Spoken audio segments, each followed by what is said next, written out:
మెదక్ జిల్లా వెల్దుర్తి మండల కేంద్రంలోని శ్రీమతి రాయరావు సరస్వతి మెమోరియల్ ప్రభుత్వ జూనియర్ కళాశాలలో బుధవారం ఇంటర్మీడియట్ వార్షిక పరీక్షలు ప్రశాంతంగా ప్రారంభమయ్యాయి.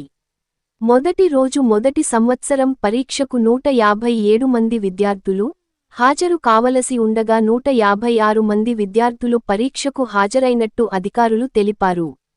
విద్యార్థులకు ఎలాంటి ఇబ్బంది కలగకుండా అన్ని రకాల మౌలిక వసతులు ఏర్పాటు చేశామని పేర్కొన్నారు.